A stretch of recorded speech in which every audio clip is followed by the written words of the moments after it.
This is a Stock Trading Reality Podcast, episode 191. I do feel comfortable, trading on my own, but I don't see myself at a level where I'd be notifying other people. This is the Stock Trading Reality Podcast, where you get to see the realistic side of a trader's journey. Get inspired and stay motivated by everyday normal people who are currently on their journey to trading success. And this is your host, Cinnamon Peanut Butter that contains no cinnamon has him concerned, Clay Trader. Yeah, it was kind of a weird story, but my wife is thinking, well, why don't we try to do this on our own? I mean, we make our own peanut butter anyways. We have the Vitamix, which is a fantastic blender, by the way. You just put a bunch of peanuts in there and it turns out great. So my wife's saying, all right, well, let me look at the ingredients of this cinnamon peanut butter. And upon inspection of the ingredients from Jiffy, Jiffy, there's literally no cinnamon found in the ingredient list. So that does definitely have me a little concerned about how exactly is this possible? Because it tastes really good and it tastes like cinnamon peanut butter. But when there's no cinnamon in it, I don't know. My wife and I were just kind of like, kind of a modern marvel almost, but just kind of a weird thing that's going on, I suppose, in the food engineering world. But Ches, cinnamon peanut butter, and literally it didn't contain any cinnamon according to the ingredients itself. That's a little weird, isn't it?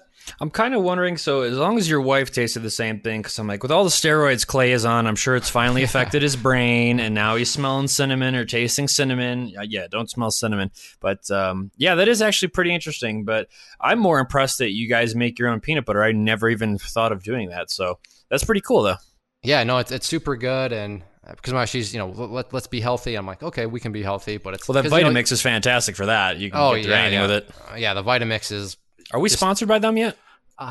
We should probably email them again and say, hey, listen, have they listened to this intro before? On 191 before? I know we've talked about the blender before, but I'm not sure it was a fun fact though. I don't know. We might have to make it a fun fact just as one final ditch effort to get them to try to sponsor us. But Vitamixes they're the real deal. But and if you don't believe me, I'm not offended. I get it. Ches and I were just random people out on this interweb thing on a podcast, but pick up some Jiffy cinnamon peanut butter and read the ingredients. There is not any sort of cinnamon in the ingredients itself. It's just kind of weird. But let's move on to today's guest. And today we are talking with Anthony. And he's not a huge chatter in the chat room, as we talked about right at the beginning of the interview. But he's somebody that's gone through quite a bit. There's still more that he needs and wants to go through. But he's trading with real money. And he's got a regrets isn't necessarily the right word, but there's just certain things that, he didn't necessarily do the way he probably should have. And he mentioned that actually after the recording was over, I hope people can learn from my mistakes. So that's why he did share a lot of them very candidly, including a little bout of fool's gold and some other issues. But overall, a great discussion. We went down a lot of fun rabbit holes, and I'm very confident there's going to be at least a few nuggets of wisdom from his experience that you can pull out and apply to your trading, either as a reminder or just as some sort of, kind of learning point that maybe you were never aware of in the first place. So let's get to it and hear about Anthony and his journey. Anthony, welcome to the show. Thanks for having me. Now it's, I cheated a little bit. I looked back at some of the conversations we've had over email. So I do know we communicated over email, but for the most part, correct me if I'm wrong, you don't talk too often in the chat room? I'm mostly a spectator. Okay. I don't really say much in the chat room, but I do keep it open while I'm trading just to see what's going on. Okay, so you're more of the, like you said, observer. I do, yes. Yeah, you're kind of like a little creeper. You're hiding behind little like garbage cans in the dark alley and just peeking out. No, that's totally fine. And that's that actually brings up a point that I'm sure we've covered before. But for you as listeners, to join the community, by no means when you sign up is there like some sort of document that you sign in blood that says, I have to be making alerts. I have to always be participating. I have to introduce you can theoretically sign up and never say a word, and that is totally fine. So, we'll give you a hard time and call you a creeper, but just there's no obligation at all. What were you going to say, Anthony? One of the reasons why I don't give alerts is, I haven't been trading that long. I wouldn't call myself a beginner, but I'm not advanced either. I do feel comfortable, trading on my own, but I don't see myself at a level where I'd be notifying other people. It's because it's never a for sure thing. You know what I mean?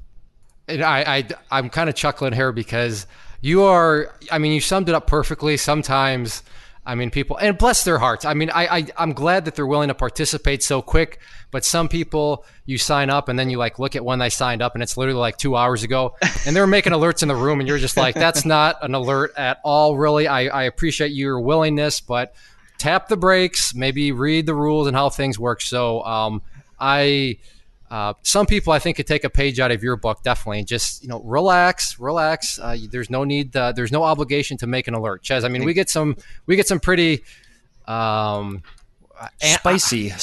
Yeah, we get some pretty spicy alerts once in a while. And sure enough, on the back end, you click and you're like, okay, yeah, that person literally joined 2 hours ago, and they're spicing things up. But so I think there's a lot of parallels, though. Wouldn't you agree, Clay, that people are so ambitious to start trading sometimes a little bit too early before they're ready, and kind of sometimes in the chat room, people are making alerts or saying some stuff that they're just not there yet, and that's okay. It's part of the journey. But yes, it's I'm going to go with spicy.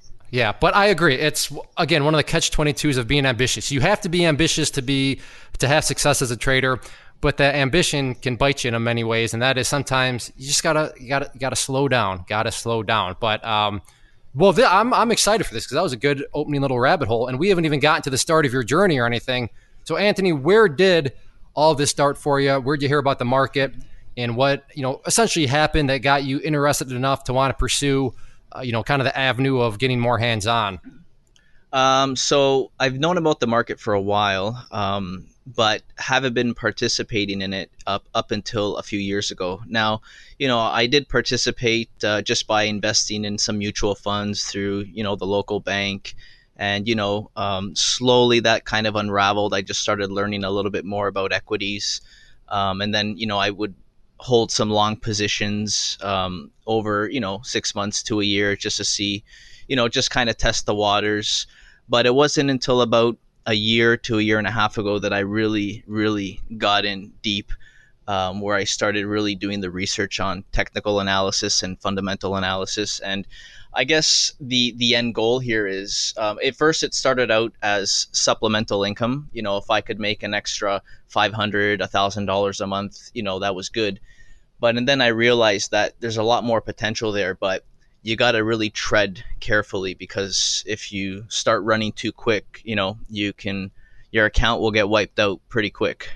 But Anthony, I saw an ad on Facebook that said for a low investment of $100 into this one stock that was very cheap, I could have like 1 billion shares of the stock. So practically the CEO, and then in about 6 months' time, I'd be a millionaire. Is that not how it works? Oh no, it's not. And one of the things why I listened to the podcast and I became a member of the inner circle was you're probably the only guy out there that's actually telling the truth.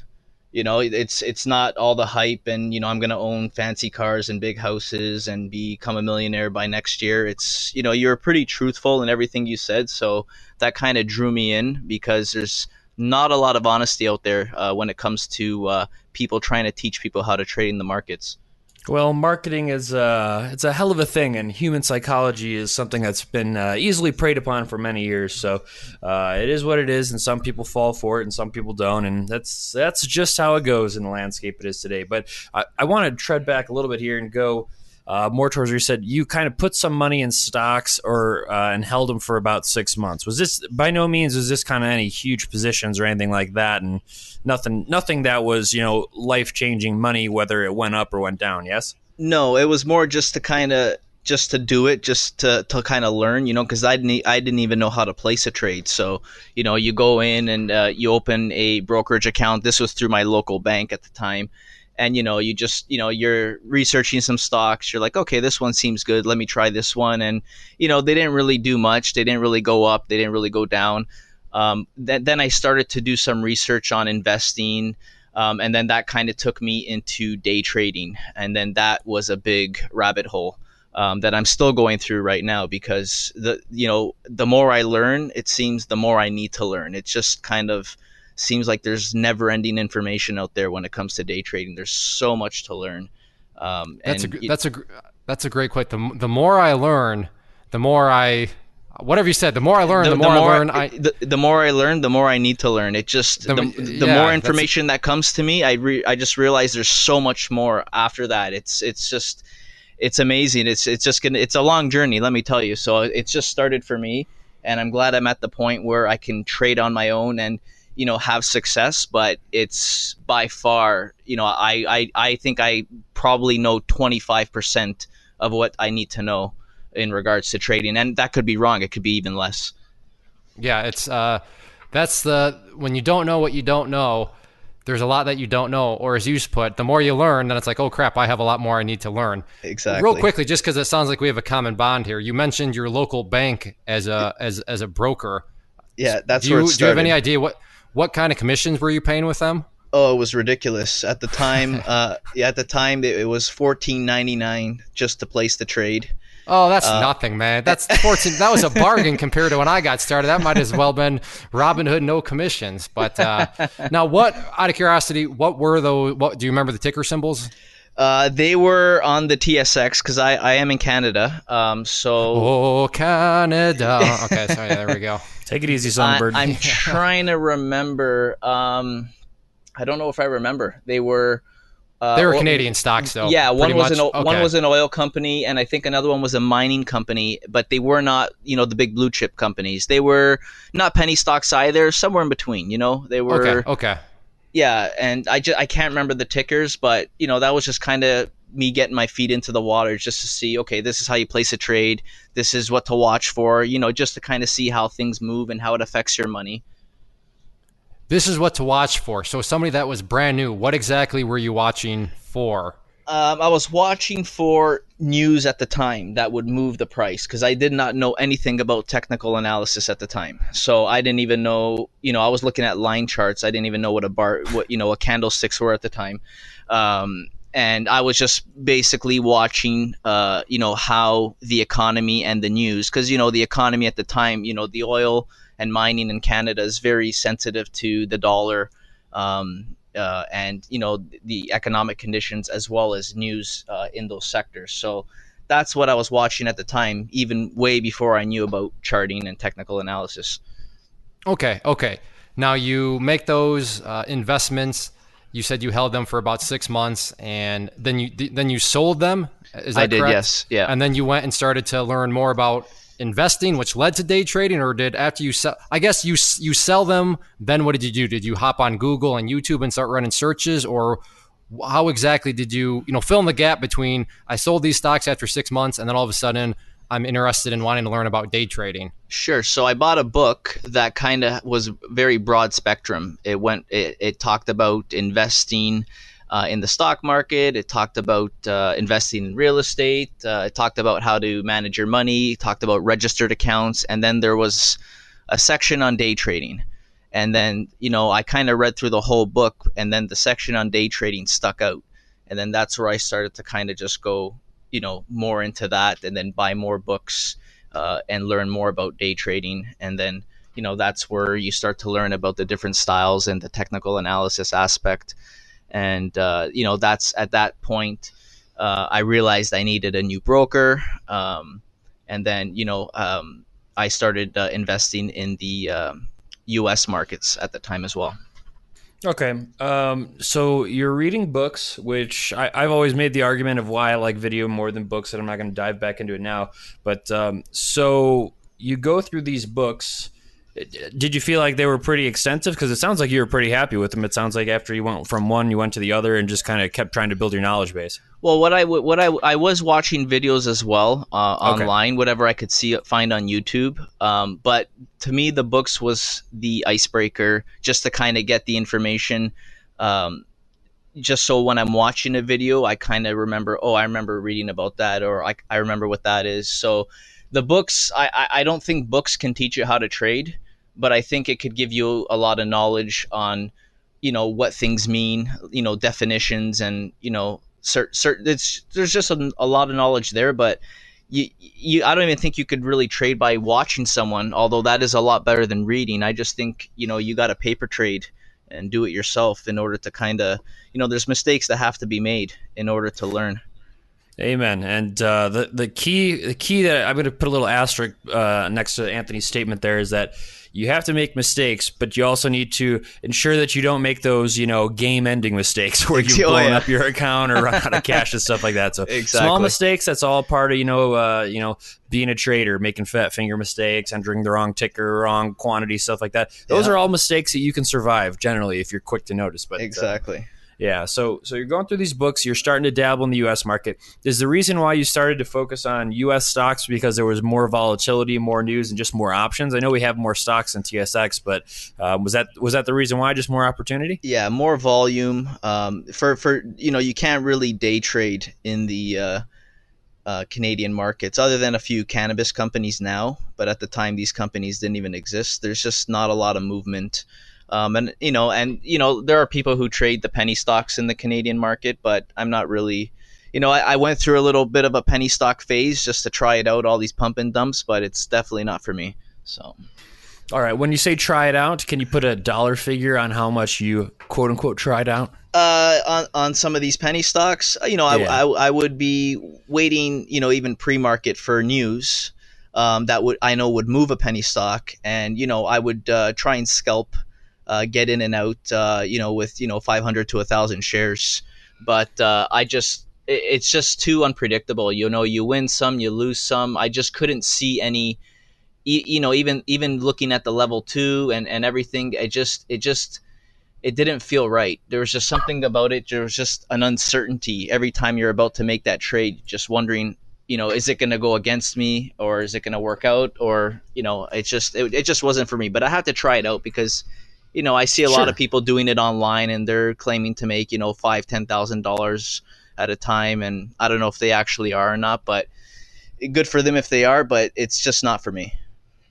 Gotcha. Yeah. And it sounds like, just from your first sentence there was you're looking for more consistency. You're looking for things that, you can actually have a little bit more of an edge on. So you said you hop into the U.S. market. So how did that all go at the time? Pretty good. I took it slow. I'm still learning at the time, so I never actually paper traded, which is something I probably think I should have done now that I look back. But what I did is I just invested, I just bought minimal shares, instead of buying 100 shares or 200 shares, I was buying maybe 20 shares or 20 small lots, you know what I mean? Odd lots, just to see how my decision may affected the money, you know what I mean? So, at first I'm learning about moving averages. So I'm thinking, okay, let me try and make a trade based on a moving average. I'll put a small trade in and see how that affects it. It might go up $10, it might go down $10, or even $5 or go down $5. And I know if I multiply that by a certain amount, that would have been my actual loss on, let's say, 100 or 200 shares. And then slowly, I went from moving averages to, trend lines, and, looking at some other, different trends. And I went through a phase where I'm using Bollinger Bands and, EMAs. And I just kind of went through everything until I found what actually worked for me. Now, real quick, as a Canadian, what broker did you sign up for in order to get access to the United States markets? I'm with Interactive Brokers right now. Okay, because that's always a question. Hey, well, I want to trade American stocks. What can I use? And I feel like that's the one we always kind of tell people to start with. Did you ever use any? Did you broker hop at all? Because I know there's some other Canadian. Well, not that Interactive Brokers is a Canadian broker, but did you ever? I think Quest Trade is a Canadian broker. Did you ever dabble with them at all? Hooch's favorite broker too. No, I haven't. I did some research. I found Interactive Brokers. They had pretty good commission structure. They do have, I know they're not Canadian, but they do have an office in Canada. So the part of their company, I think, is some kind of registered in Canada, which makes it easier for me to kind of move money in and out. It's just the logistics of using the company to trade in the American markets was pretty easy. So I just kind of stuck with them, and I'm happy with the commission structure. Yeah, I would, like I said, I think that if you are a Canadian or really anywhere in the world, I would say start and see if Interactive Brokers can help, because that would be the one that's I think probably the most used in our community. But I guess I don't have those stats. But all right, now you're dabbling and you're doing it with small size and all that. I mean, was this just a lot of small losses, small gains? I mean, what exactly was your account doing during this? Well, let me practice some with moving averages. And then you said you went through the Bollinger Band phase. I mean, was your account slowly dwindling away during this? Was it staying the same? Was it slowly growing? How exactly did the account kind of form during this time period? It was mostly just kind of ups and downs. It pretty much stayed the same for a while, just because some stuff worked, some stuff didn't. It was, I did run into some, I know what you would call fool's gold in the beginning as well, where, everything was just kind of going up. So I just had to literally buy in, and I was just making money, not even knowing how I was making money. So, that happened as well at the time, just kind of riding the wave, the momentum. But for the most part, my account stayed the same for a while as I was kind of going through these different phases and learning, what works, what doesn't, what do I feel comfortable with, and what don't I feel comfortable with. Awesome. Now, we all love a good old Fool's Gold story. So you had Fool's Gold, and then it kind of stopped. So walk us through a little bit of the nitty gritty where the part of the Fool's Gold where you get slapped in the face and you're like, oh, that was actually Fool's Gold. So was that on a trade or multiple trades? But let's go through the face slap real quick. So for a good week or two, this was about just over a year ago, where a lot of cannabis stocks in Canada were on fire. They were just going up consistently day in and day out, just with no resistance, it seemed. It just looked like they were going to go up forever. So I'd buy in at 9:30, and I'd close a position at the end of the day, and boom, I'm profitable. And I would just keep doing that every single day, going, wow, this is amazing. And then one day I remember buying in at 9:30. It went up in the first 5 minutes, and then it just dropped, and I'm thinking, okay, it'll stop. And I remember it just dropped. I think it dropped, close to $10 in that one day. And then I'm like, okay, this isn't going to work. That was the big slap in the face where I pretty much gave back all my gains from the prior week. I appreciate you sharing that, because we have that Fool's Gold going on right now as of the recording. It might still be going on by the time this airs, but this won't air for several weeks. But was it TLRY? CGC, some more of those cannabis stocks, especially TLRY. Was that one of them? No, no. This was before that even IPO'd. This was over a year ago. This was CGC. Yeah, that's right. You said that. This was CGC, but on the TSX, it's under WEED, WEED. Okay. The same company though. Yeah. Yep. And what occurs, and what I again thank you for just being honest and candid. But what Anthony's saying is, with Fool's Gold is, you buy, oh crap, it goes back down. Oh, it went up, it bailed me out. I mean, TLRY, that's what it's been doing. It makes great moves, and then there are some nasty pullbacks, but so far it keeps bailing everybody out. So it's reinforcing all these bad habits. But one of these times, it's not going to come back up, and it's going to tank and tank and tank, and all those gains that people have been making are going to disappear, because it works until it doesn't work. But the problem is, when it doesn't work, it really doesn't work, and it wipes everything away. And that's how Fool's Gold works. Now, at the time when you were making all this money, of course, in hindsight, you can sit here and say you were just getting lucky. It was all Fool's Gold. But at that time, did you think it was pure skill? Not necessarily. I knew there was a lot. I've always come in knowing that there's a lot that I don't know.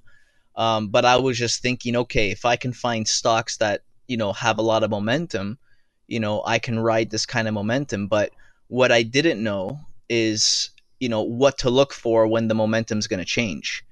So there were probably signs that I would see now, a year later, that I've gone a lot further on my journey with what I've learned, where I would probably be able to know that the trend's about to change and the momentum's going to shift. But at the time, I did not know what to look for. So you kind of get stuck in the middle of it.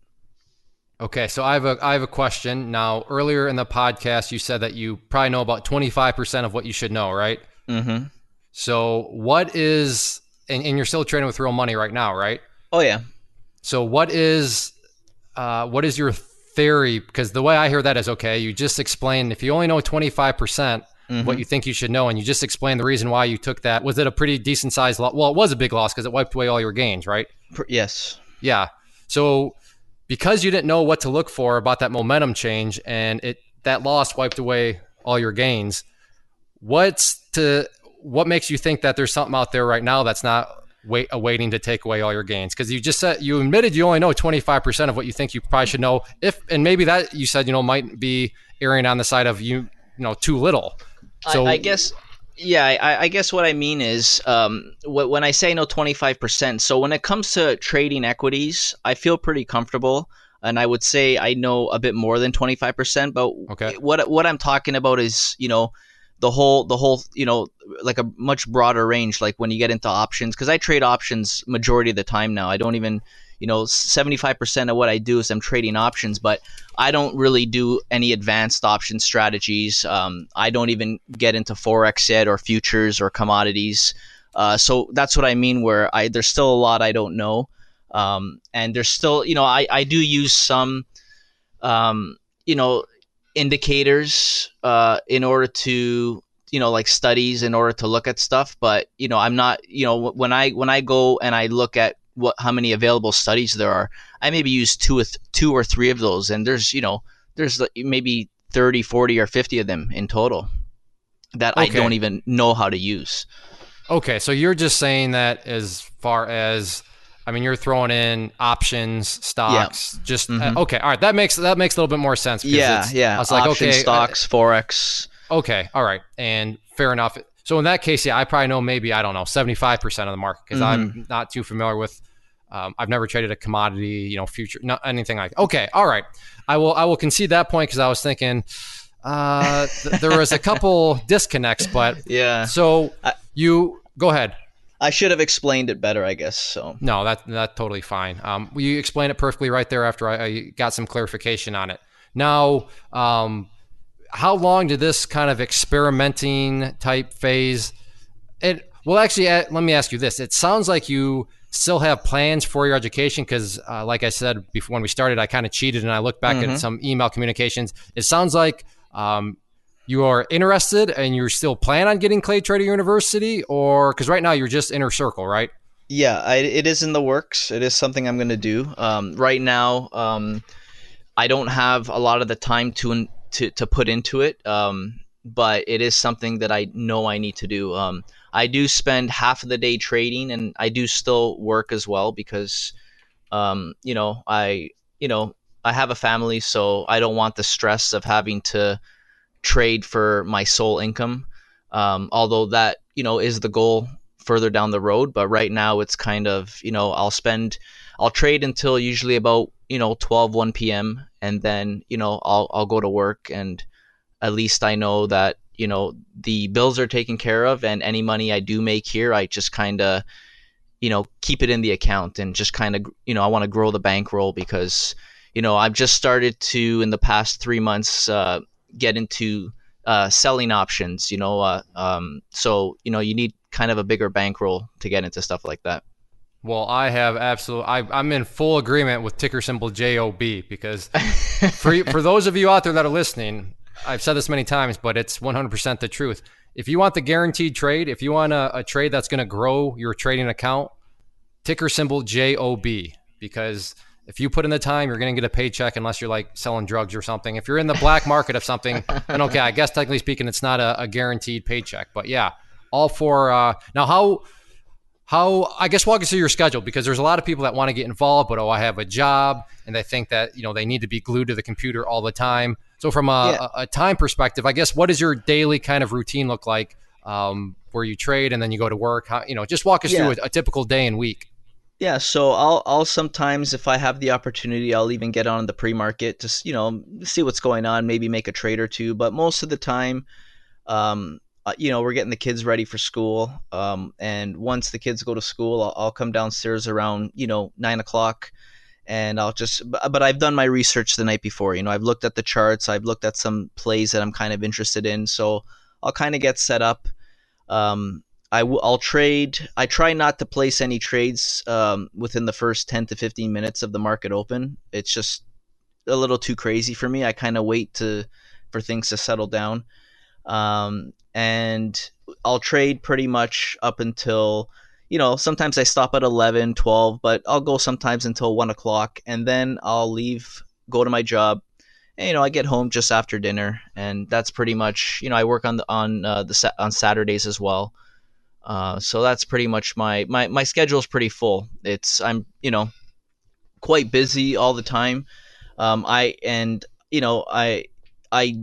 The more time I spend trading, the more I learn. So it's not something I want to stop doing. I just don't want it to be my only source of income, because to put that kind of stress on me, to think that everything has to work in order to pay the bills, I think would cause me to take more risks, which could eventually, you could lose a lot more money like that. Sure. Now, so correct me if I'm wrong. You essentially have from the morning until noon to trade. Is that what you said? That's right. Yes. Okay, so that's pretty awesome. First off, you literally have the prime hours exactly for anybody kind of trading and stuff like that. Now hear me out here. I know you have a full schedule. So if you weren't trading in those hours from, 9:30 to 12 or whatever time zone you're in, couldn't you be using that time to go through some more education? Yeah, right now the education that I do go through is usually at night, when after dinner the kids go to bed. Right now I'm just involved in another course, but this is more so not in regards to trading. This is more for a licensing course for the for the markets in licensing in Canada. So if I ever wanted to work for an institution or sell mutual funds or things like that, it's just something I figured I would do just to have, you never know, I might want to use it down the road. So I was gonna say it's just it's a resume builder, and I'm sure you'll pick up some nuggets of wisdom from the courses too. And I actually did. I learned a lot from these courses as well on other things, not like technical analysis and how to trade, Sure. but just other information in general that's good to know. So I figure once I'm done with these courses, then I can spend more time learning technical analysis, and I definitely want to learn some advanced option strategies, because right now I'm trading options, but I'm substituting options for swing trades. It just allows me to trade some companies without having to have a lot of money tied up. So I'm using options for swing trades, but I would like to get into some more advanced strategies as well. Gotcha. Yeah, and options are a fantastic way to utilize leverage and actually cap your risk. For those of you out there who are maybe a little bit less disciplined, there is a countdown timer on options, and if you are not disciplined enough to kind of take your lumps when you should, it's going to go straight to zero. And I promise you, it's happened to me, and it's happened to many other people in the past. But if you don't mind sharing, what do you actually do for work? From noon on. I'm in sales. Gotcha. Yeah. So just which is why I can have that kind of schedule. Sales is most of the action happens at night and on weekends. Yep. Yeah, absolutely. So that's pretty cool. But so ultimately, if you had to choose, I know you're talking about you're already busy as it is. You got a family, you got a job, you're learning how to trade. Ultimately, if you had the choice, though, would you leave your job to say go work for an institution or go help manage other people's money? Is your ultimate longer term goal to kind of move into finance? Like I said, we're not trying to go trading full time solely, but kind of more financially based instead of strictly sales. I'm not sure yet. I think it's a possibility, which is why I'm kind of setting myself up. So if I do make that decision, I kind of have the courses already completed. I just, I don't want to give up trading on my own. I really enjoy it. But there could potentially be other opportunities out there where, that I might enjoy as well, working for a bigger institution. So it's not something I'm 100% sure yet, but I'm kind of setting it up. So if I do make that decision, it's already the road's kind of half paved already. No, I mean, I like what you're doing. You're opening up kind of a bunch of, I guess not exits. You got a door open over here. Right now you're working on the licensure to, you're opening up a window over there. That way you have plenty of opportunities. If something arises, if there is a fire in one part of your life, you have a bunch of exit opportunities where you can go and, put out the fire with, other, job opportunities. And I just want to, I'll try not to rant, but, for those of you out there that are, I can't get ahead. I can't do this. Woe was me. Think about what Anthony's doing. He doesn't even need to do this licensure stuff. He's already got a job. He's trading, but he's just putting it over there in his own words, kind of as a just in case, right? Is that a fair, summary of what you're doing it just in case? Yeah, like, if I decide one day, hey, maybe I want to trade for a bigger institution, maybe I want to, start getting into, help other people manage their money, or maybe work for a bank, a firm, who knows? It's just, you never know. You might just want to do something different one day, and at least I'll have these licensing courses already completed. Exactly. And that's the name of the game, is you got to be proactive in life. And, there's no shame at all in going out. And now I'm assuming you paid for these classes like in cash or whatever. Yeah, I paid for the courses. They're required by the I guess but I mean, it's the not regulatory. like you're not drowning in debt or anything in order to pay for these classes. No, right? Okay, not at all. No, that's the point I was trying to. It's not like Anthony's going and putting his whole family underwater in debt because he's got to get to these things that he might be using. I mean, he's putting he's opening windows, and that's kind of, if you want to get ahead in life, open windows. Just open windows, and even if you never use the window, at least it was there as a potential for yourself. Now, let me think. Where do we want to go from here? Did we skip any gaps? It sounds like you are, correct me if I'm wrong, you're trading with real money.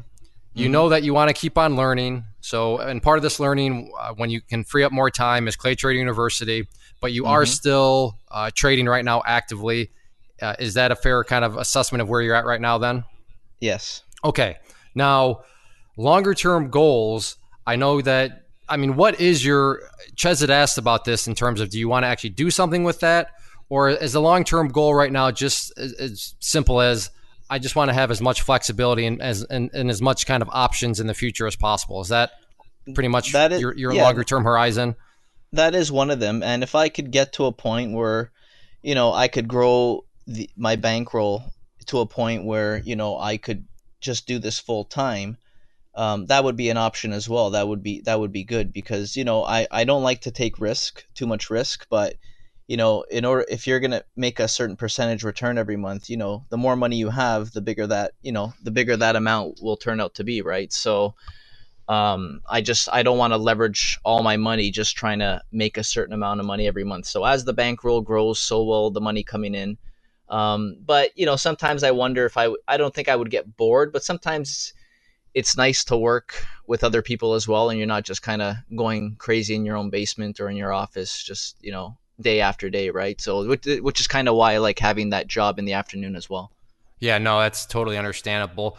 we haven't tackled this issue in a while, but within your trading, I guess I don't need you to pull out exact statistics, but is your strategy based on one of these where you win a lot more than you lose, or is it kind of 50-50? But what sort of, win rate do you have?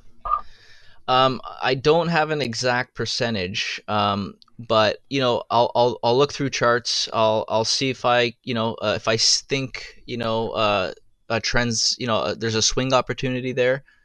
I'll take it. If I see it's not going my way, I'll cut the loss right away. And if I see it is going my way, I'll let it ride as long as possible. So it probably is close to maybe 50-50.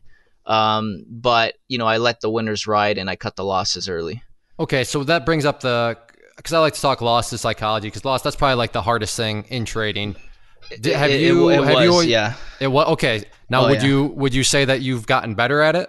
Yeah, much better. But for a while there, it was so hard to just cut that loss, because you're always thinking, okay, it's gonna come back, and then you become a bag holder a couple times, and then you're like, okay, this isn't, now I got money tied up and the stock's not doing anything, and that's kind of this was before I was trading options. And one of the things I like about the options, because I try not to roll any options. If I make a move and it's not going my way, I get out of it right away. I'll cut the loss on an option contract around 20%, and I'll take profit anything above 50. But if it's going strong above 50, I'll let it ride. But if it gets to around 50% and then it's kind of, lingering and it kind of doesn't know what it's going to do, then I'll just take the profit right there. Okay, now it sounds like every time you talk about loss, I'll just cut it fast. I'll just cut it fast. Mm-hmm. What exactly in your mind, like mental mind tricks, I don't know what you want to call them, but how did you get over that hurdle where, you admitted that at first it was really difficult to take trades, and now you say with pretty good confidence that you'll just cut the loss? What sort of realization, how did you make that leap? Because that's what a lot of people struggle with is, crossing that void of, oh man, I'm really not good at taking losses, to what seems to be in your case, you're pretty good at taking a loss. I got tired of seeing red on my screen. When you don't cut the loss, and then you have that red on your screen that shows you've lost money, and you just leave it there thinking it's going to get better the next day. It's going to get better the next day. Every day, you open your platform and there it is. It just keeps reminding you that you should have did this. You should have did this. So I just got tired of seeing those losses just sitting on my portfolio. Well, instead of stewing about it, I think you took some action, which some people don't. Some people get paralyzed seeing that every day, and they just, oh, woe is me, and I can't do anything right. But you're just like, I'm sick of this, so we're gonna cut this now before it gets any worse, because generally it usually doesn't recover. Sometimes maybe if you hold for a long time, but yeah, more often than not, it doesn't always recover.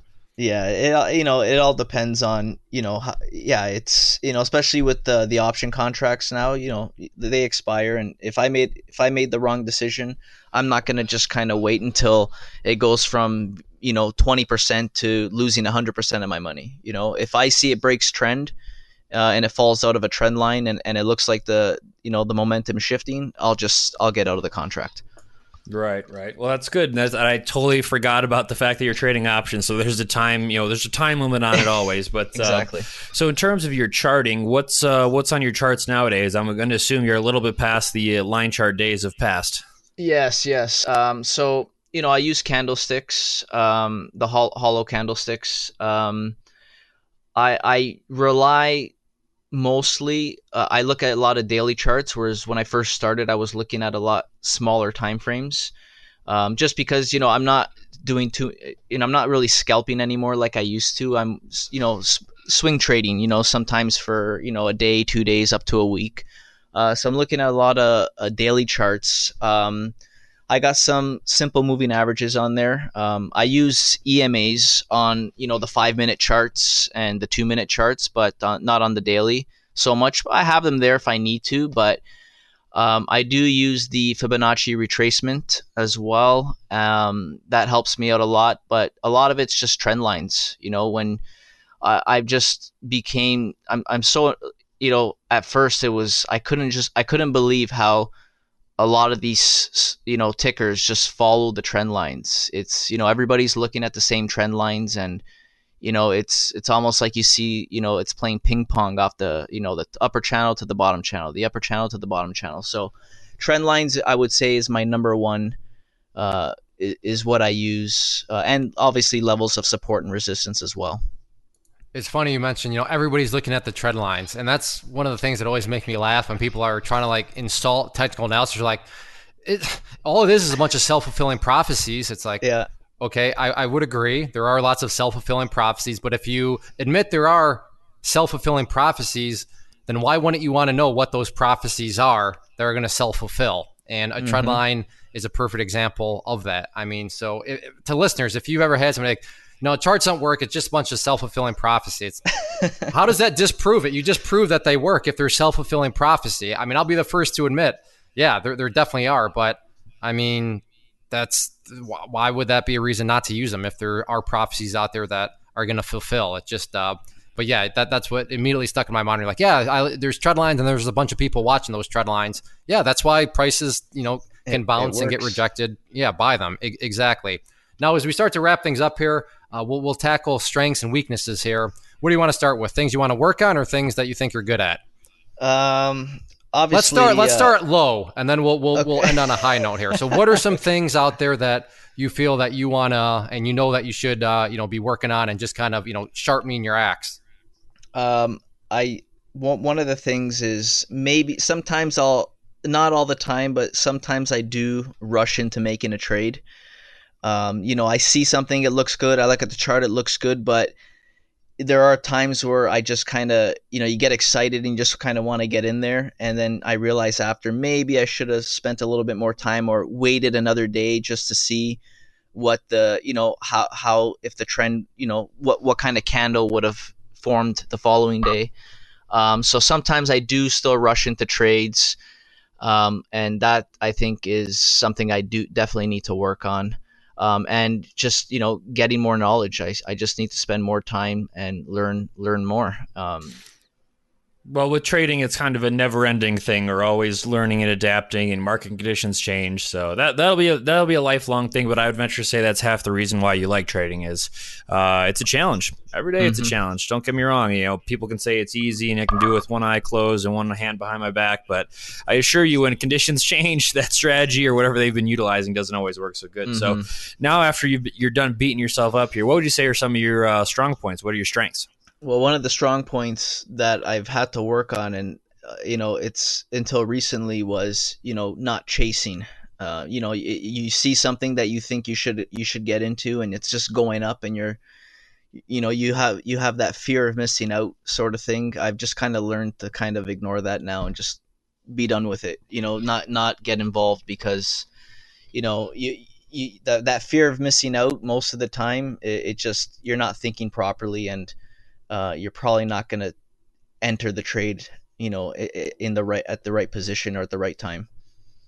Yeah, honestly, I wish there was a way to have a stat on how many traders have blown up or how much money has been lost by chasing, because I assure you, that is one of the emotions that it took me a good deal to kind of really wrangle. But after getting cooked on some expensive options a couple times, that's all I needed to.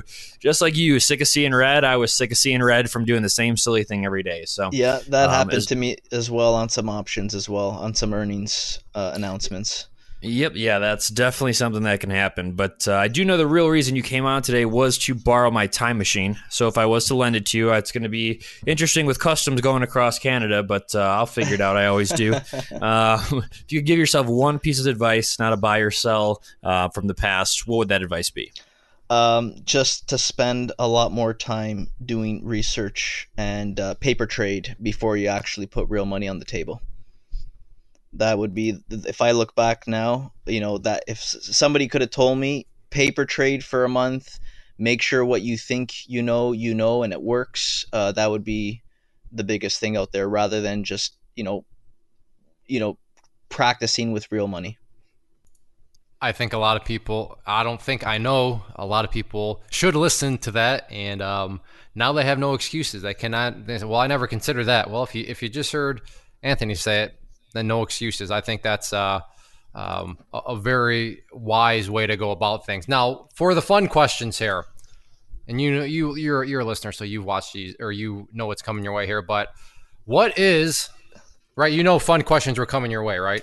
I did, yes. Okay. Well, on that note, what is your favorite movie? So it's funny that you asked that, because I don't actually have a favorite movie. And I knew you were going to ask me that. And I'm like, I just don't have a favorite movie. And I can't make it up. TV show? I was going to say, I do have a favorite TV show, a series, and that is The Sopranos. Oh, that's a great series. My wife and I watched that probably about a year and a half ago. Chez, have you seen The Sopranos? I absolutely have, but I thought I remembered that you said you watched it with your wife, so I think I might try to start that up with Kelly. We always like to find, series that are already over, and we can take, time to watch them here and there when we have time. But so I absolutely love that show, yeah. But you have watched it? Mm-hmm. Yes, okay, absolutely. I'm an American, okay? Come on now. All right, fine. So spoiler alert, okay? If you don't want to know what happened, we're entering spoiler territory to The Sopranos. So, all right. Thanks for listening to all of you that are bailing right now. Okay. So, what do you think happened at the end? Was that him getting shot or what? Yeah, definitely. I think the guy came out of the bathroom and he shot him from behind. Yeah, that's him getting shot, 100%. Now, what alternate universe are you thinking? What happened, Clay? Well, I don't know. He came out and gave him a hug from behind. Well, it never happened. So I don't know. I mean, yeah, I was very upset about the way that ended at first. I was very upset. It took me a while to digest that. Yeah, I'll admit I did do a little Google researching on the theories out there, and there were some strong cases presented that he probably did get shot, but it's still just a probably because you don't quite. It's open for interpretation, but the one thing that I laid out was, he made a pretty strong case that it was indeed, because he said like before there was a boat scene and they were talking about if it just goes black, or I don't remember exactly how he laid it out. It just goes black. You hear the bell, somebody opens the door, he looks up, and then it just goes black. Yeah. So I mean, was it you that wrote that? Did you write that blog post, Anthony? Was that you that I didn't know. This guy yes, he did. I had to watch it. I had to watch that scene a few times. I just kind of studied that last scene just to kind of figure out what happened, because like I said, when it happened, I was very upset at first. I just didn't know, this show's so great, and why did they choose to end it like that? So I had to kind of see it's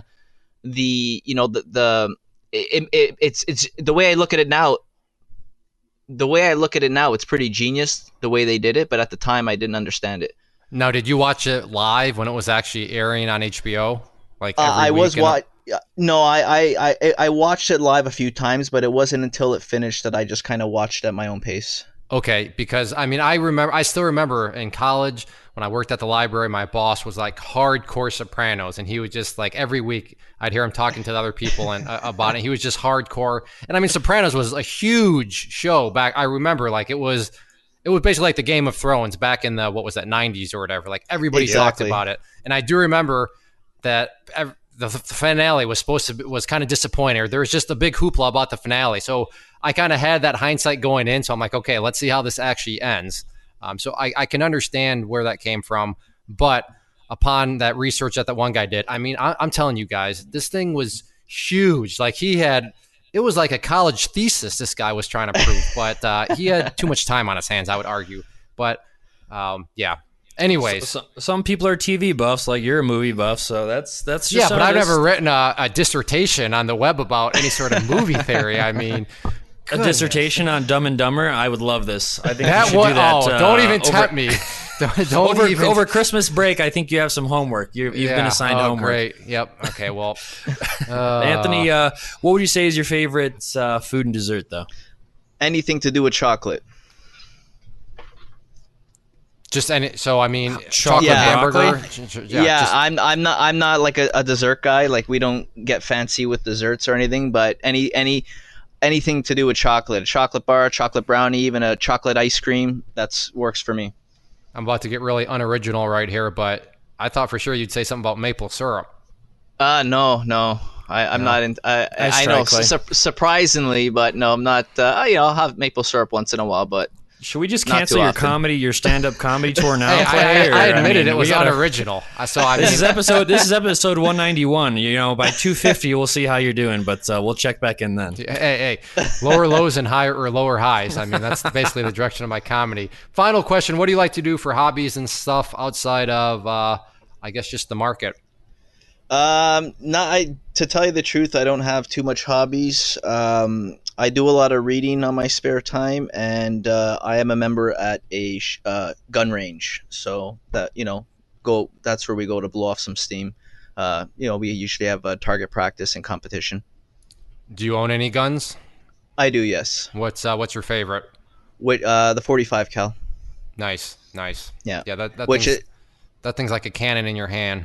Yeah, and in Canada, it's we have very strict. I was going to say, I didn't even know you were allowed to have guns in Canada. You are, but are you about to get arrested? Are the Monties going to be breaking through your glass right now? I hear the horses galloping outside right now. Here they come. Yeah, everything's legal, but you do have to jump through a lot of hoops. It is very, you got to be a member at a club, and you gotta, they gotta approve of you, and it's you got to do a lot of, you got to prove a lot to these people in order to be allowed even to shoot at their club. Gotcha. Okay, interesting. Well, that's good to know, because I had always assumed that like handguns and all of that stuff were just a big no-no. And sure, hunting and things like that, absolutely, but a little bit different of a style of shooting. But last question from me: if you had to pick 3 words that sum up successful trading, what would you say those 3 words would be? Focus was definitely one of them. To be focused, because sometimes I think it's better not to trade if you're not completely focused on what you're doing. Patience. And discipline. Tried and true. I mean, a lot of those words have come up before, but there's a reason why they've come up time again, because they're true. I had a bit of trouble with patience in the beginning, and I realized that, I was getting into trades too early and exiting too early, and I realized you just gotta kind of be patient and let the trade unfold. Absolutely. Patience pays, and patience goes a long way. But then there's also the flip side where, are you being too patient? Or are you using patience as a justification to hold on to a loser that you should have cut? So welcome to the wonderful world of trading. And, it's a little more complicated than nice little sound bites out there that exist, such as patience pays. It's to an extent it does. Well, Anthony, thank you for hanging out. Thank you for taking some time out of your day. And I really appreciate you spending some time with us.